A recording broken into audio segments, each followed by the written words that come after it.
Hey everyone, welcome back. We're going to continue reading I Am Number 4 by Pittacus Lore, Chapter 7. I wake before the alarm. The house is cool and silent. I lift my hands from under the covers. They are normal. No lights, no glow. I lumber out of bed and into the living room. Henri is at the kitchen table reading a local paper and drinking coffee.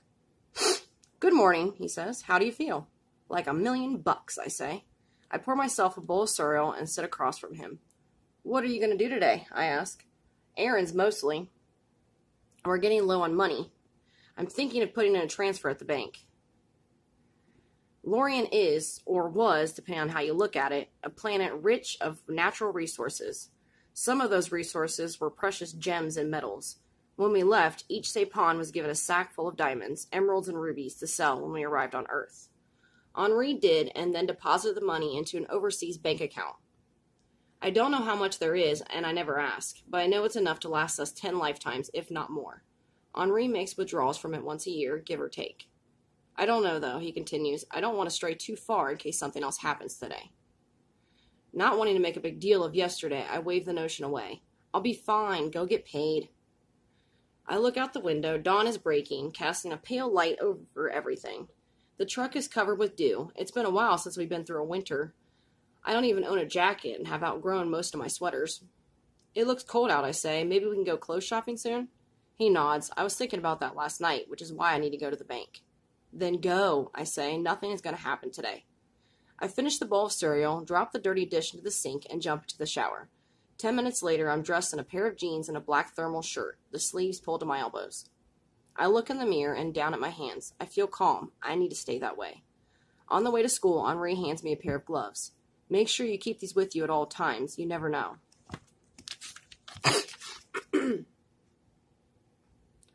I tuck them into my back pocket. I shouldn't need them. I feel pretty good.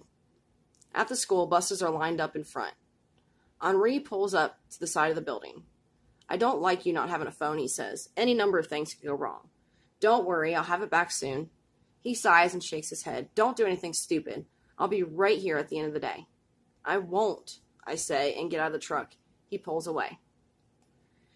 Inside, the halls are bustling with activity, students loitering at lockers, talking, laughing. A few look at me and whisper. I don't know whether it's because of the confrontation or because of the dark room. It's likely that they were whispering about both. It is a small school, and in small schools there is little that isn't readily known by everyone else. When I reach the main entrance, I turn right and find my locker. It's empty. I have 15 minutes before sophomore composition begins. I walk by the classroom just to make sure I know where it is and then head to the office. The secretary smiles when I enter. Hi, I say. I lost my phone yesterday. I was wondering if anyone turned it in to Lost and Found. She shakes her head. No, I'm afraid no phone's been turned in. Thank you, I say. Out in the hallway, I don't see Mark anywhere. I pick a direction and begin walking. People stare and whisper, but that doesn't bother me. I see him 50 feet ahead of me. All at once, the thrill of adrenaline kicks in. I look down at my hands. They're normal. I'm worried about them turning on, and that worry might just be the thing that does it. Mark's leaning against a locker with his arms crossed, in the middle of a group, 5 guys and 2 girls, all of them talking and laughing. Sarah is sitting on a windowsill about 15 feet away. She looks radiant again today with her blonde hair pulled into a ponytail, wearing a skirt and a gray sweater. She's reading a book, but looks up as I walk towards him. I stop just outside of the group, stare at Mark, and wait. He notices me after about 5 seconds. What do you want? He asks. You know what I want. Our eyes stay locked. The crowd around us swells to 10 people, then 20. Sarah stands and walks to the edge of the crowd. Mark is wearing his Letterman jacket, and his black hair is carefully styled to look like he rolled straight out of bed and into his clothes. He pushes away from the locker and walks towards me. When he is inches away, he stops. Our chests nearly touch, and the spicy scent of his cologne fills my nostrils. He is probably 6'1", a couple inches taller than I am. We have the same build. Little does he know that what is inside of me is not what is inside of him. I am quicker than he is and far stronger. The thought brings a confident grin to my face. You think you could stay in school a little longer today, or are you going to run off again like a little bitch? Snickers spread through the crowd. I guess we'll see, won't we? Yeah, I guess we will, he says and moves even closer. I want my phone back, I say. I don't have your phone. I shake my head at him. There are 2 people who saw you take it, I lie. By the way his brows crinkle, I know I have guessed correctly. Yeah, and what if it was me? What are you going to do? There are probably 30 people around us now. I have no doubt that the entire school will know what has happened within 10 minutes of the start of first period. You've been warned, I say. You have till the end of the day. I turn and leave. Or what? He yells behind me. I don't acknowledge it. Let him dwell on the answer. My fists had been clenched, and I realized I had mistaken adrenaline for nerves. Why was I so nervous? The unpredictability? The fact that this is the first time I've confronted somebody? The possibility of my hands growing? Probably all three. I go to the bathroom, enter an empty stall, and latch the door behind me. I open my hands, a slight glow in the right one. I close my eyes and sigh, focus on breathing slowly. A minute later, the glow is still there. I shake my head. I didn't think the legacy would be that sensitive. I stay in the stall. A thin layer of sweat covers my forehead. Both of my hands are warm, but thankfully the left is still normal. People filter in and out of the bathroom, and I stay in the stall, waiting. The light stays on. Finally, the first period bell rings, and the bathroom is empty. I shake my head in disgust and accept an inevitable. I don't have my phone, and Henri is on his way to the bank. I'm alone with my own stupidity, and I have no one to blame but myself. I pull the gloves from my back pocket and slip them on. Leather gardening gloves. I couldn't look more foolish if I were wearing clown shoes with yellow pants. So much for blending in. I realize I have to stop with Mark. He wins. He can keep my phone. Henri and I will get in one new one tonight. I leave the bathroom and walk the empty hallway to my classroom. Everybody stares at me when I enter, then at the gloves. There's no point trying to hide them. I look like a fool. I am an alien. I have extraordinary powers with more to come, and I can do things that no human would dream of, but I still look like a fool. I sit in the corner of the room. Nobody says anything to me, and I'm too flustered to hear what the teacher says. When the bell rings, I gather my things, drop them into my bag, and pull the straps over my shoulder. I'm still wearing the gloves. When I exit the room, I lift the cuff of the right one and peek at my palm. It's still glowing. I walk the hall at a steady pace, slow breathing. I try to clear my mind, but it isn't working. When I enter the classroom, Mark is sitting in the same spot as the day before, Sarah beside him. He sneers at me, trying to act cool. He doesn't notice the gloves. What's up, runner? I heard the cross-country team is looking for new members. Don't be such a dick, Sarah says to him. I look at her as I pass, into her blue eyes that make me feel shy and self-conscious, that make my cheeks warm. The seat I sat in the day before is occupied, so I head to the very back. The class fills, and the kid from yesterday, the one who warned me about Mark, sits next to me. He's wearing another black t-shirt with a NASA logo in the center, army pants, and a pair of Nike tennis shoes. He is disheveled, sandy blonde hair, and his hazel eyes are magnified by his glasses. He pulls out a notepad filled with diagrams of constellations and planets. He looks at me and doesn't try to hide the fact that he is staring. How goes it? I ask. He shrugs. Why are you wearing gloves? I open my mouth to answer, but Mrs. Burton starts the class. During most of it, the guy beside me draws pictures that seem to be his interpretation of what Martians look like. Small bodies, big heads, hands, and eyes. The same stereotypical representations that are usually shown in movies. At the bottom of every drawing, he writes his name in small letters, Sam Good.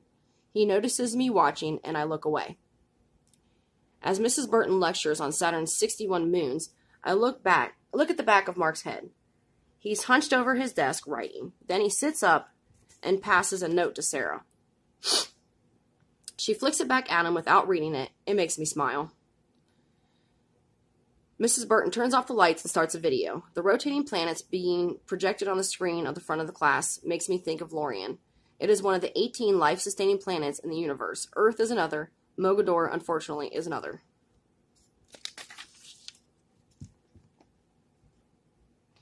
Lorien. I close my eyes and allow myself to remember.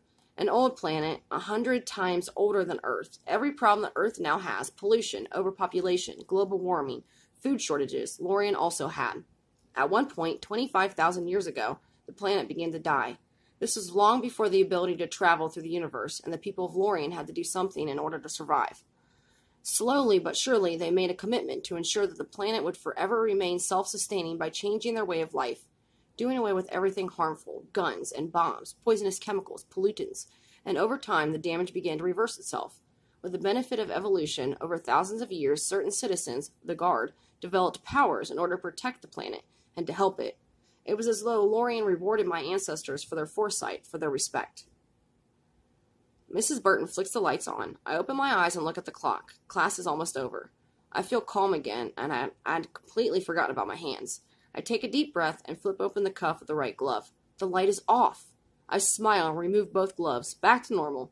I have 6 periods left in the day. I have to remain at peace through all of them. The first half of the day passes without incident. I remain calm and likewise have no further encounters with Mark. At lunch, I fill my tray with the basics, then find an empty table at the back of the room. When I'm halfway through a slice of pizza, Sam Good, the kid from astronomy class, sits across from me. Are you really fighting Mark after school, he asks. I shake my head. No, that's what people are saying. They're wrong. He shrugs, keeps eating. A minute later he asks, where'd your gloves go? I took them off. My hands aren't cold anymore. He opens his mouth to respond, but a giant meatball that I'm sure is aimed for me comes out of nowhere and hits him in the back of the head. His hair and shoulders are covered with bits of meat and spaghetti sauce. Some of it has splattered onto me. While I start cleaning myself off, a second meatball flies through the air and hits me square on the cheek. Ooze filter throughout the cafeteria. I stand and wipe the side of my face with a napkin, anger coursing through me. In that instant, I don't care about my hands. They can shine as brightly as the sun, and Henri and I can leave this afternoon if that's what it comes to. But there isn't a chance in hell I'm letting this slide. It was over after this morning, but not now. Don't, Sam says. If you fight them, then they'll never leave you alone.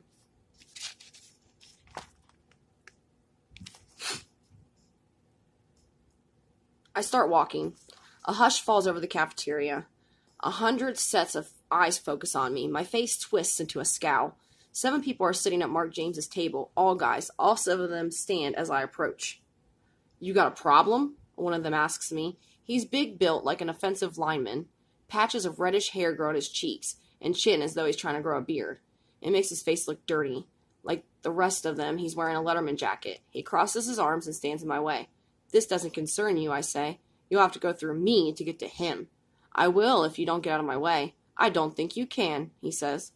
I bring my knee straight up into his crotch.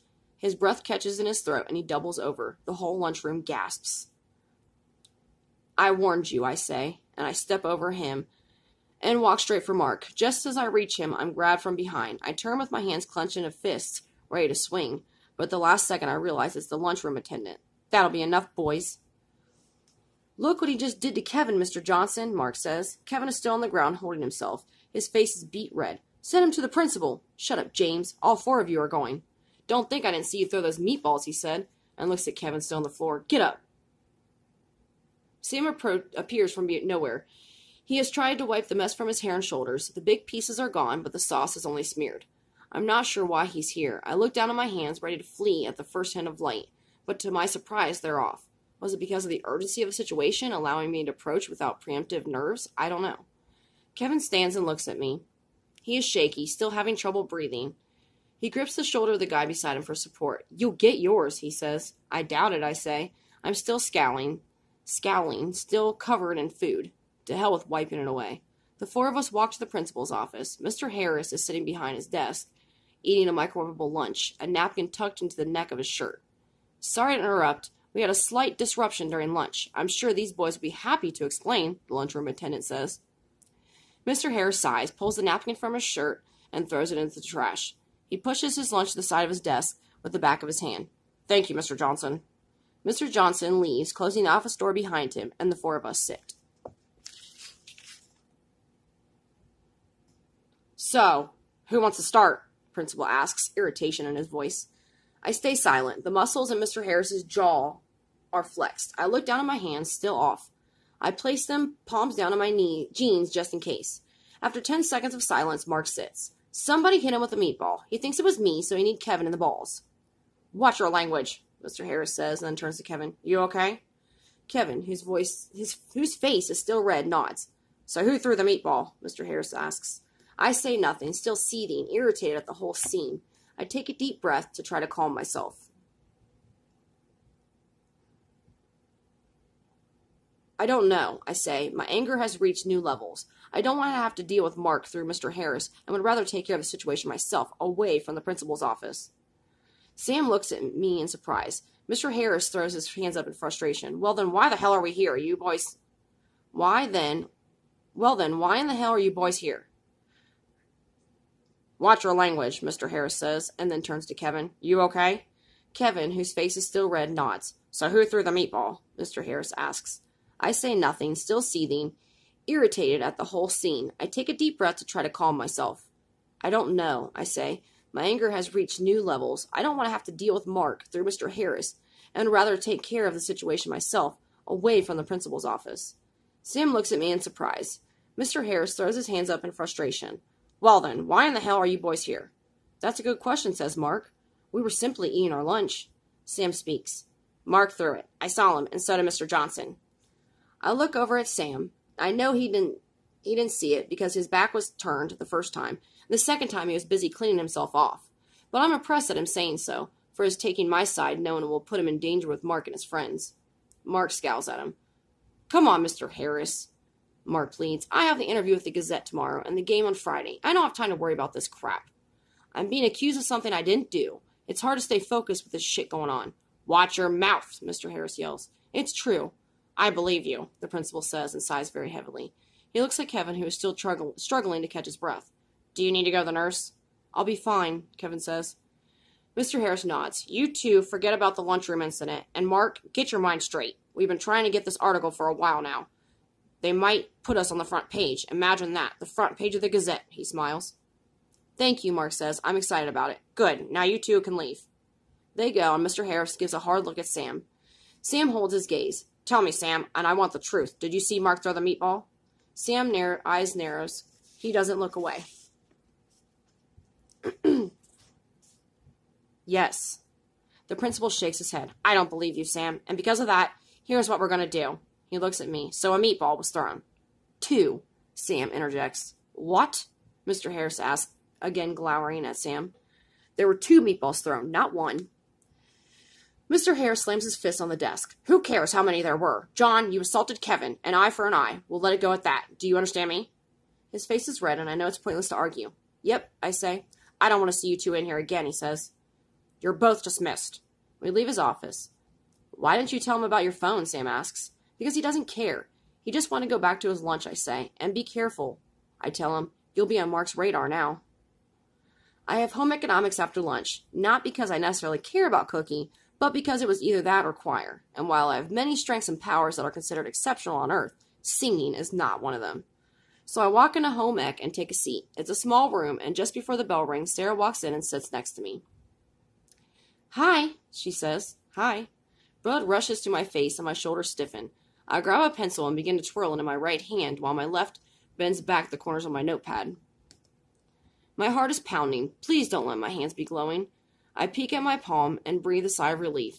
That is still normal. Stay calm, I think. She's just a girl. Sarah's looking at me. Everything inside of me feels as though it's turning to mush. She may be the most beautiful girl I have ever seen. I'm sorry Mark is being a jerk to you, she says. I shrug. It's not your fault. You guys aren't really going to fight, are you? I don't want to, I say. She nods. He can be a real dick. He always tries to show he's boss. It's a sign of insecurity, I say. He's not insecure, just a dick. Sure he is, but I don't want to argue with Sarah. Besides, she speaks with such certainty that I almost doubt myself.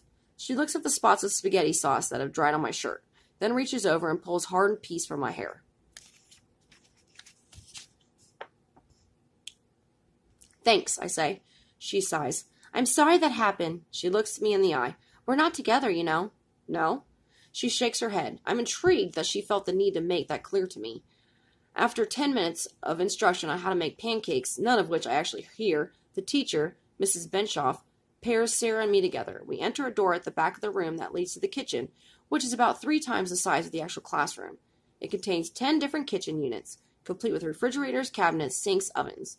Sarah walks into one, grabs an apron from the drawer, and puts it on. Will you tie this for me? She asks.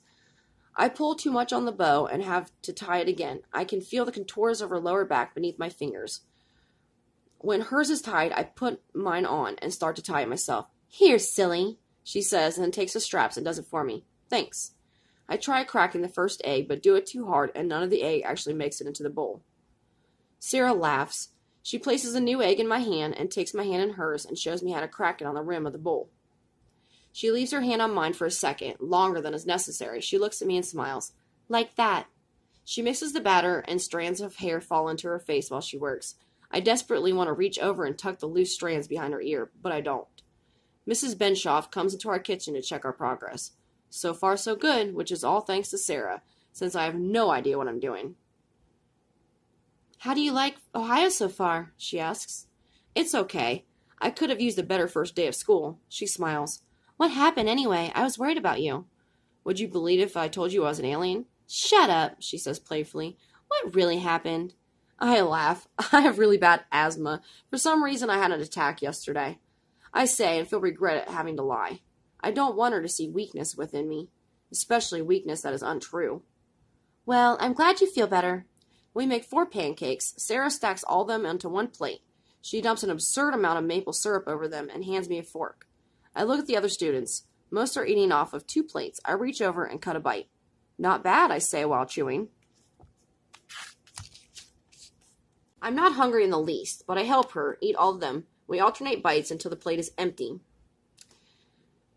I have a stomachache when we finish, after she cleans the dishes and I dry them. When the bell rings, we walk out of the room together. "You know, you're not so bad for a sophomore," she says and nudges me. "I don't care what they say." "Thanks, and you're not so bad yourself for a whatever you are." "I'm a junior." We walk in silence for a few steps. "You're not really going to fight Mark at the end of the day, are you?" "I need my phone back. Besides, look at me," I say, and motion to my shirt. She shrugs. I stop at my locker. She takes note of the number. "Well, you shouldn't," she says. "I don't want to." She rolls her eyes. "Boys and their fights. Anyway, I'll see you tomorrow." "Have a good rest of your day," I say. After my 9th period class, American History, I take slow steps to my locker. I think of just leaving the school quietly without looking for Mark, but then I realize I will forever be labeled a coward. I get to my locker and empty my bag of the books I don't need. Then I just stand there and feel the nervousness that begins to course through me. My hands are still normal.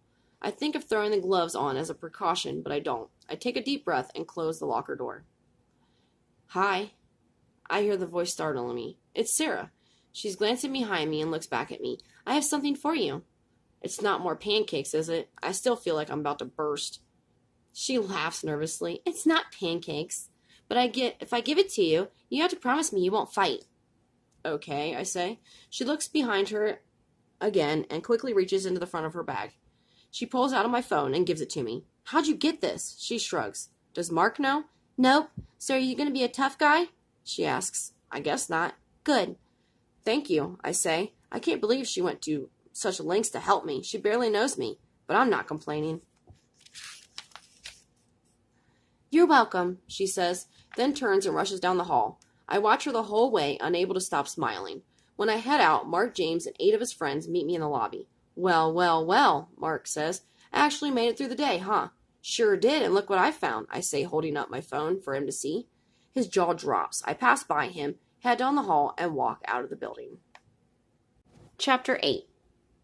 Henri is parked exactly where he said he would be. I jump into the truck, still smiling. "Good day?" he asks. "Not bad. Got my phone back." "No fighting?" "Nothing major." He looks at me suspiciously. Do I even want to know what that means? Probably not. "Did your hands come on at all?" "No," I lie. "How was your day?" He follows the driveway around the school. "It was good. I drove an hour and a half to Columbus after dropping you off." "Why Columbus?" "Big banks there. I didn't want to draw suspicion by requesting a transfer for an amount of money larger than what is collectively contained within the entire town." I nod. Smart thinking. He pulls onto the road. "So, are you going to tell me your name?" "Huh?" I asked. "There has to be a reason for that ridiculous smile of yours. The most obvious reason as a girl." "How'd you know?" "John, my friend. Back in Lorien, this old sapon was quite the ladies' man." "Get out of here," I say. "There is no such thing as a ladies' man on Lorien." He nods approvingly. "You've been paying attention." The Loric are monogamous people. When we fall in love, it's for life. Marriage comes around the age of 25, give or take, and has nothing to do with the law. It's based more on promise and commitment than anything else. Henri was married for 20 years before he left with me.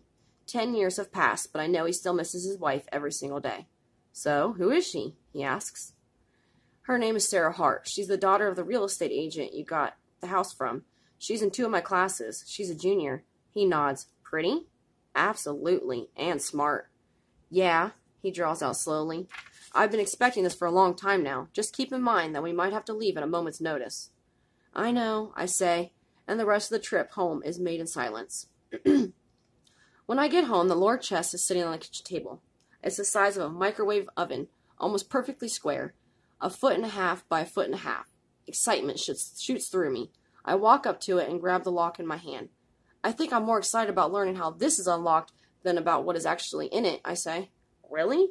Well, I can show you how it's unlocked, and then we can just relock it and forget about what's inside. I smile at him. Let's not be rash. Come on, what's inside? It's your inheritance. What do you mean, my inheritance? It's what's given to each guard at birth, to be used by his or her keeper when the guard is coming into his or her legacy. I nod with exhilaration. What's in it? Your inheritance. His coy response frustrates me. I pick up the lock and try to force it open, as I've always tried doing. Of course, it doesn't budge. You can't open it without me, and I can't open it without you, Henri says. Well, how do we open it? There isn't a keyhole. By will. Oh, come on, Henri. Quit being secretive. He takes the lock from me. The lock only opens when we're together, only after your first legacy appears. He walks to the front door and sticks his head out, then he closes and locks it. He walks back. Press your palm against the side of the lock, he says, and I do. It's warm, I say. Good, that means you're ready. Now what? He presses his palm against the other side of the lock. It interlocks his fingers with mine. A second passes, the lock snaps open. Amazing, I say. It's protected by a Lore charm, just like you are. It can't be broken. You could run over it with a steamroller and it wouldn't even be dented. Only the two of us can open it together. Unless I die, then you can open it by yourself. Well, I say, I hope that doesn't happen. I try to lift the top of the box, but Henri reaches over and stops me. Not yet, he says. There are things in here you aren't ready to see. Go sit on the couch. Henri, come on. Just trust me, he says. I shake my head and sit down. He opens the box and removes a rock that is probably 6 inches long, 2 inches thick. He relocks the box, then brings the rock over to me. It is perfectly smooth and oblong, clear on the outside but cloudy in the center. What is it? I ask. A Lore crystal. What's it for? Hold it, he says, handing it to me. The second my hands come into contact with it, both lights snap on in my palms. They are even brighter than the day before. The rock begins to warm. I hold it up to look more closely at it. The cloudy mass in the center is swirling, turning in on itself like a wave. I can also feel the pendant around my neck heating up. I'm thrilled by all this new development. My whole life has been spent impatiently waiting for my powers to arrive.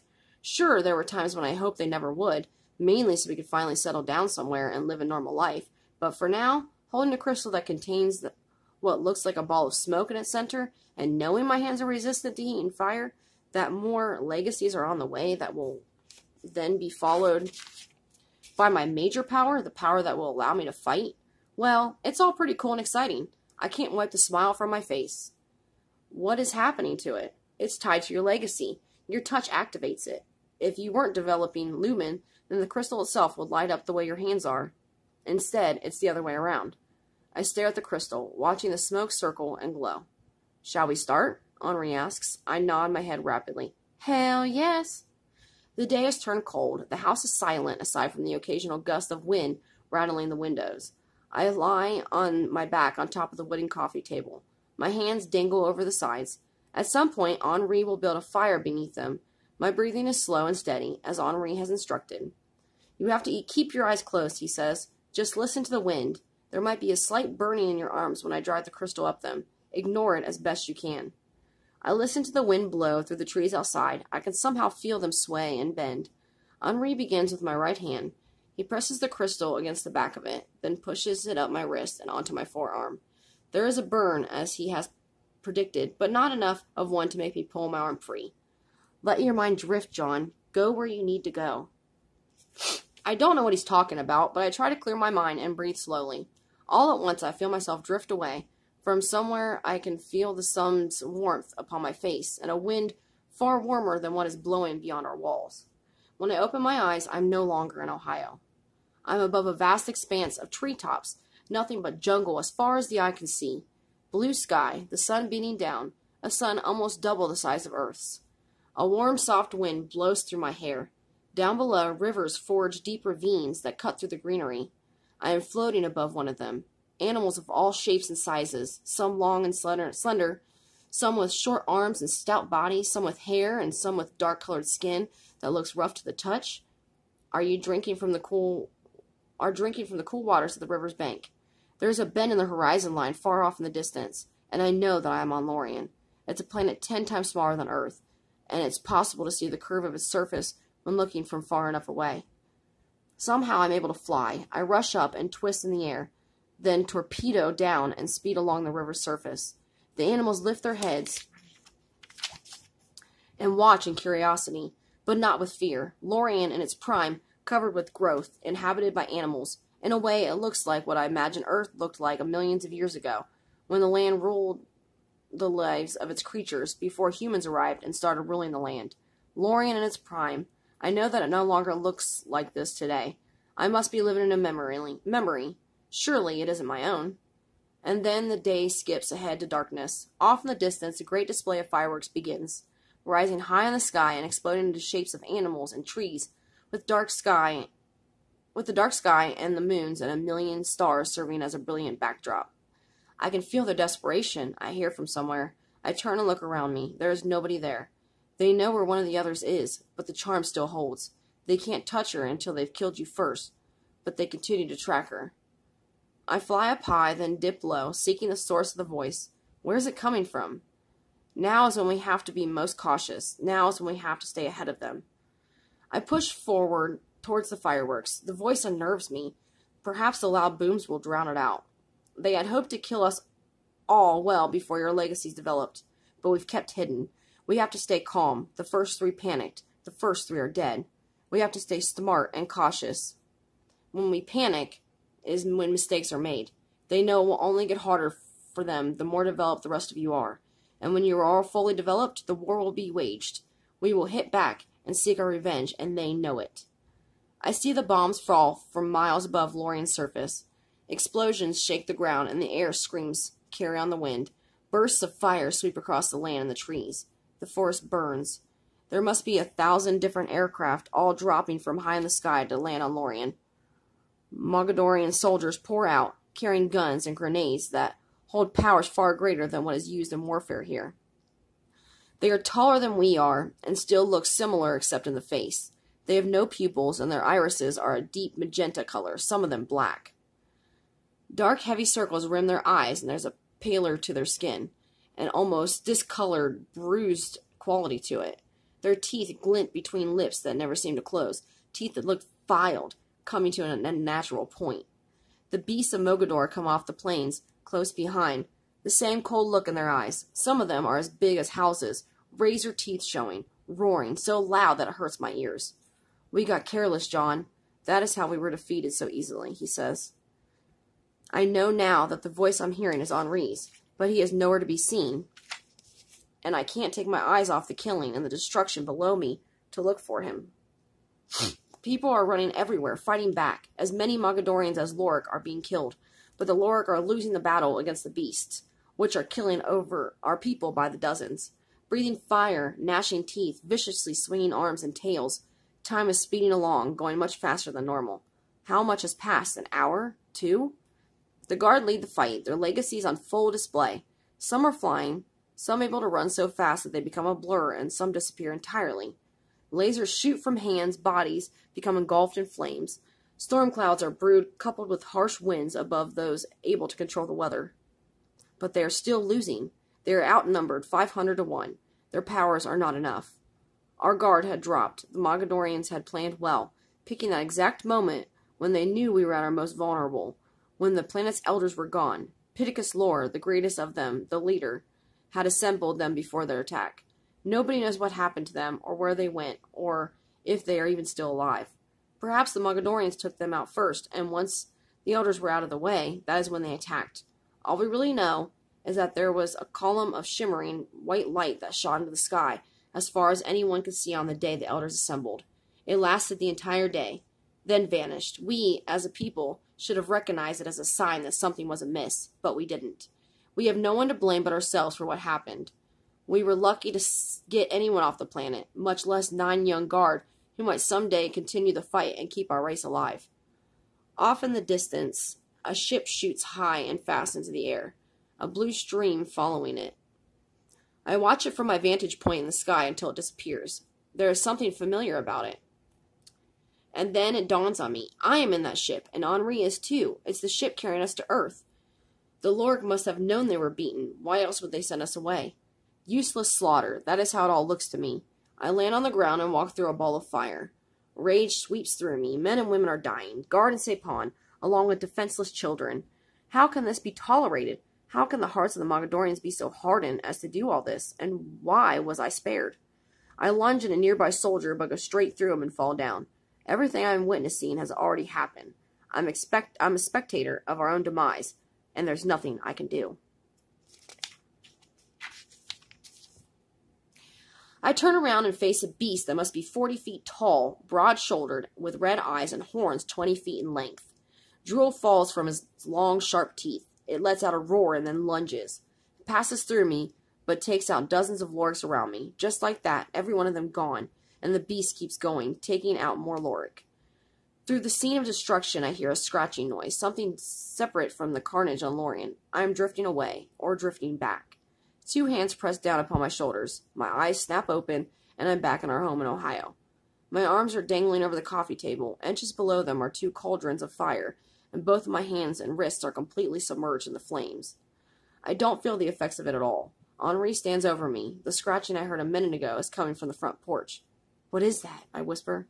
Sitting up. "I don't know," he says. We are both silent, straining to listen. 3 more scratches at the door. Henri looks down at me. "There's somebody out there," he says. I look at the clock on the wall. Nearly an hour has passed. I'm sweating, out of breath, unsettled by the scenes of slaughter I just witnessed. For the first time in my life, I truly understand what happened on Lorien. Before tonight, the events were just part of another story, not all that different from the many I have heard in books, but now I have seen the blood, the tears, the dead. I have seen the destruction. It's a part of who I am. Outside, darkness has set in. 3 more scratches at the door, a low groan. We both jump. I immediately think of the low groans I heard coming from the beasts. Henri rushes into the kitchen and grabs a knife from the drawer beside the sink. "Get behind the couch." "What? Why?" "Because I said so. You think that little knife is going to take down a Mogadorian? If I hit them straight in the heart, it will. Now get down." I scramble off the coffee table and crouch behind the sofa. The 2 cauldrons of fire are still going, faint visions of Lorien still moving through my mind. An impatient growl comes from the other side of the front door. There's no mistaking that somebody or something is out there. My heart races. "Keep down," Henri says. I lift my head so that I can peer over the back of the couch. All that blood, I think. Surely they knew they were outmatched. But they fought to the end anyway, dying to save each other, dying to save Lorien. Henri grips the knife tightly. He slowly reaches for the brass knob. Anger sweeps through me. I hope it is one of them. Let a Mogadorian come through that door. He'll meet his match. There's no way I'm staying behind this couch. I reach over and grab one of the cauldrons, thrust my hand into it, and pull out a burning piece of wood with a pointed end. It's cool to the touch, but the fire burns on, sweeping over and around my hand. I hold the piece of wood like a dagger. Let them come, I think. There'll be no more running. Henri looks over at me, takes a deep breath, and rips the front door open. Chapter 9. Every muscle in my body is flexed. Everything tense. Henri jumps through the doorway, and I'm ready to follow. I can feel the thud, thud, thud in my chest. My fingers are white-knuckled around the piece of wood still burning. A gust of wind bursts through the door, and the fire dances in my hand and crawls up my wrist. No one is there. All at once, Henri's body relaxes, and he chuckles, looking down at his feet. There, looking up at Henri through the tops of his eyes, is the same beagle I saw yesterday at school. The dog wags his tail and paws at the ground. Henri reaches down and pets him. Then the dog pushes past and trots into the house with his tongue dangling. "What's he doing here?" I ask. "You know this dog?" "I saw him at school. He was following me around yesterday after you dropped me off." I put the piece of wood back and wiped my hand on my jeans, leaving a trail of black ash down the front.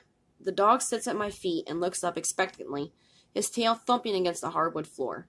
I sit on the couch and watch both fires burn. Now that the excitement of the situation is over, my mind goes back to what I just saw in my vision. I can still hear the screams in my ears, still see the way the blood shimmered in the grass in the moonlight. Still see the bodies and fallen trees, the red glow in the eyes of the beasts of Mogador, and the terror in the eyes of the Lorik. I look at Henri. I saw what happened, at least the beginning of it. He nods. I thought you might. I could hear the voice. Were you talking to me? Yes. I don't understand, I say. It was a massacre. There was too much hatred for them to only be interested in our resources. There was more to it than that. Henri sighs and sits on the coffee table across from me. The dog jumps into my lap. I pet him. He's filthy. His coat's stiff and oily under my hand. There is a tag in the shape of a football attached to the front of his collar. It's an old tag, most of the brown paint worn away. I take it in my hand, the number 19 on one side, the name Bernie Kosar on the other. Bernie Kosar, I say. The dog wags his tail. I guess that's his name. Same as that dude in the poster on my wall. Popular guy around here, I guess. I run my hand down his back. He doesn't seem like he has a home, I say, and he's hungry. Somehow I can tell. Henri nods. He looks down at Bernie Kosar. The dog stretches out, rests his chin on his paws, and closes his eyes. I flip open the lighter and hold the flame over my fingers, then my palm, then run it up the underside of my arm. Only when the flame is an inch or two away from my elbow do I feel the burn. Whatever Henri has done has worked, and my resistance has spread. I wonder how long it will take until all of me becomes resistant. So what happened? I asked. Henri takes a deep breath. I've had those visions, too. So real, it's like you're there. I never realized how bad it all was. I mean, I know you had told me, but I didn't truly understand it until I saw it with my own eyes. The Mogadorians are different than we are. Secretive and manipulative, untrusting of almost everything. They have certain powers, but they're not powers like ours. They are gregarious and thrive in crowded cities. The more densely populated, the better. That is why you and I stay out of the cities now, even when living in one might make it easier to blend in. It would make it a hell of a lot easier for them to blend in as well. About 100 years ago, Mogador began to die, much like Lorien did 25,000 years ago before that. They didn't respond the way we did, though. Didn't understand it the way the human population is beginning to now. They ignored it. They killed their oceans and flooded their rivers and lakes with waste and sewage to keep adding to their cities. The vegetation started to die, which caused the herbivores to die, and then the carnivores weren't far behind. They knew they had to do something drastic. Henri closes his eyes, remains silent for a full minute. Do you know the closest life-sustaining planet to Mogador? He finally asks. Yes, it's Lorien, or was, I guess. Henri nods. Yes, it is Lorien. And I'm sure you know now that it was our resources they were after. I nod. Bernie Kosar lifts his head and lets out a deep yawn. Henri heats a cooked chicken breast in the microwave, cuts it into strips, then carries the plate back to the couch and sets it in front of the dog. He eats with ferocity, as though he hasn't eaten in days. There are a large number of Mogadorians on Earth, Henri continues. I don't know how many there are here, but I can feel them when I sleep. Sometimes I can see them in my dreams. I can never tell where they are or what they are saying, but I see them, and I don't think the 6 of you are the only reason there are so many of them here. What do you mean? Why else would they be here? Henri looks me in the eye. Do you know what the second closest life-sustaining planet is to Mogador? I nod. It's Earth, isn't it? Mogador is double the size of Lorien, but Earth is 5 times the size of Mogador. In terms of defense, Earth is better prepared for an offensive because of its size. The Mogadorians will need to understand this planet better before they can attack. I can't necessarily tell you how we were defeated so easily, because there's much of it I still don't understand. But I can say for sure that part of it was a combination of their knowledge of our planet and our people, and the fact that we had no defense other than our intelligence and the guards' legacies. Say what you will about the Mogadorians, but they are brilliant strategists when it comes to war. We sit through another silence, the wind still roaring outside. I don't think they're interested in taking Earth's resources, Henri says. I sigh and look up at him. Why not? Mogador is still dying. Even though they've patched the more pressing matters, the planet's death is inevitable. And they know it. I think they're planning to kill the humans. I think they want to make Earth their permanent home. I bathe Bernie Kosar after dinner, using shampoo and conditioner. I brush him with an old comb, left in one of the drawers from the last tenant. He looks and smells much better, but his collar still stinks. I throw it away. Before going to bed, I hold open the front door for him, but he isn't interested in going back outside. Instead, he lies down on the floor and rests his chin on his front paws. I can feel his desire to stay in the house with us. I wonder if he can feel my desire for the same. I think we have a new pet, Henri says. I smile. As soon as I saw him earlier, I was hoping Henri would let me keep him. Looks like it, I say. A half hour later, I crawl into bed, and Bernie Kosar jumps up with me and curls into a ball at my feet. He is snoring within minutes. I lie on my back for a while, staring into the darkness, a million different thoughts swimming in my head. Images from the war, the greedy, hungry look of the Mogadorians, the angry, hard look of the beasts, the death and the blood. I think of the beauty of Lorien. Will it again sustain life, or will Henri and I go on waiting here on Earth forever? I try to push the thoughts and images from my mind, but they don't stay gone for very long. I get up and pace for a while. Bernie Kosar lifts his head and watches me, but then drops it and falls back to sleep. I sigh. I grab my phone from the nightstand and go through it to make sure Mark James didn't mess with anything. Henri's number is still there, but is no longer the only entry. Another number, listed under the name of Sarah Hart, has been added. After the last bell rang and before coming to my locker, Sarah added her number into my phone. I close the phone, set it on the nightstand, and smile. 2 minutes pass, and I check my phone again to make sure I wasn't seeing things. I wasn't.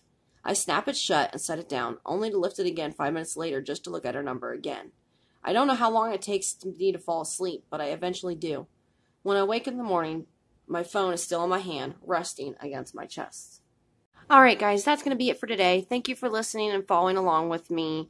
We're getting into it. We're about to be on chapter 10 the next time we read, so please don't forget to subscribe. That way you know when the next video and the next few chapters are up, so you can listen to it. And give me a big thumbs up, and I'll see you guys next time. Thanks, guys.